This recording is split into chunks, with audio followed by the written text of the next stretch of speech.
지금 보시는 그림이 바로 우리나라 정부의 창업 생태계입니다. 창업 생태계 맵인데요.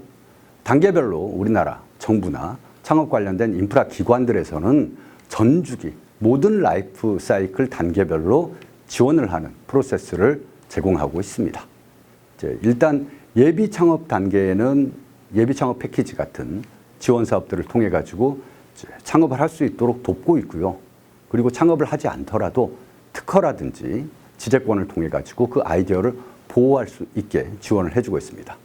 그리고 이제 단순히 그 기술 기업만 창업하도록 정부에서 지원하는 게 아니고 기술 기업뿐만 아니라 매장이라든지 서비스 기업을 하고자 하는 분들에게는 신사업 창업사관학교 같은 일반 도소매 서비스 업종의 지원 사업도 제공하고 있습니다. 그렇게 해서 예비 창업 단계를 이제 창업 단계로 옮겨 놓으면서 이제 사업을 시작할 수 있도록 도와주죠. 이제 사업체를 만들면, 그러니까 창업 단계로 넘어오면 다양한 엑셀러레이터, AC라고 합니다. 엑셀러레이터의 지원, 그리고 벤처 캐피탈, VC의 지원, 그리고 초기 창업 단계에 지원을 하는 초기 창업 패키지라든지, 그리고 R&D, 디딤돌 과제 같은 거, 이런 것들을 지원해 주고요. 그렇게 해서 조금 더 성장하게 되면 이제 IP, 지식재산에 관한 지원이라든지 글로벌 진출에 관한 지원이라든지 이런 것들을 아낌없이 제공하고 있습니다. 그리고 최종적으로 이제 기업이 엑시트할 수 있도록 M&A라든지 IPO를 위한 지원들도 하고 있습니다.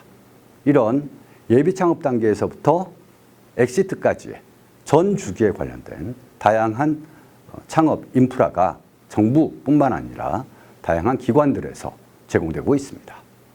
네, 창업 생태계, 그러면 정말 중요한 부분은 뭐니 해도 머니죠. 자금입니다. 창업을 해서 사업을 이끌어 가려고 할 때 가장 중요한 부분이고 가장 걱정하는 부분이 예산입니다. 사업비. 좋은 아이디어가 있고 시장은 분명히 존재하는데 그게 공짜로 되지는 않거든요. 사람도 들어가고 그리고 개발비도 들어가고 이게 다 돈이거든요. 그럼 이제 자금을 지원하는 정부의 창업 지원 예산입니다. 일반적으로 창업에 관련된 주관 부서는 중소벤처기업부죠. 중소벤처기업부는 통상 1년에 3조가 넘는 창업과 관련된 예산을 집행하고 있고요. 그리고 이제 중기부뿐만 아니라 중앙정부라든지 아니면 서울시나 경기도 같은 각 지역 지자체들도 지자체 주관의 다양한 정부 창업 지원 사업들을 펼치고 있습니다. 그래서 중앙부처의 중기부 예산 그리고 지자체의 창업 지원 예산 등을 합치면 훨씬 더 많은 사업비들이 창업을 위해서 사용되고 있습니다. 창업 지원을 하는 부처는 중기부뿐만이 아닙니다. 중기부가 주관 부서이기 때문에 조 단위의 창업 예산을 사용하고 있지만 그 외에도 문체부라든지 다양한 부처에서 그 분야와 관련된 창업 지원 사업들을 하고 있습니다. 그런데 그 부처들 중에서 역시 가장 중요한 거는 중소벤처기업부입니다. 중소벤처기업부는 보시는 것처럼 창업 초기의 기업들을 위한 R&D 지원 사업과 그리고 사업화 지원, 예비 창업 패키지, 초기 창업 패키지, 그리고 제도전 패키지, 그리고 창업 도약 패키지 이런 R&D와 사업화 지원을 통해 가지고 연간 수천억 원의 예산을 집행해서 초기 기업들을 성장시키고 생존할 수 있도록 지원하고 있습니다.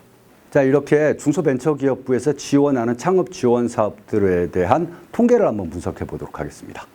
자, 이 도표를 보시면 1년에 대략 3,000에서 5,000개 정도의 기업들이 정부의 지원 사업에 대한 수혜를 얻는다, 혜택을 받는다라는 분석 자료를 볼 수가 있어요. 그리고 이제 이들이 받는 금액은 보통 1억에서 3억 정도를 수령한다라는 분석 자료를 볼 수가 있는데 여기서 조금 더 상세하게 한번 분석을 해볼까요? 네, 방금 보셨던 그 연간 정부 지원 사업을 수혜, 혜택을 받는 기업들은 대부분 중복 수혜를 받는 기업들입니다.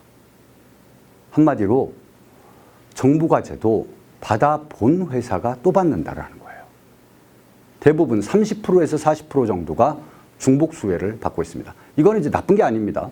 중기부 지원도 받고, 과기정통부 지원도 받고, 창업진흥원 지원도 받고, 문화체육부 지원도 받고, 이거는 중복하더라도 아무 문제가 없습니다.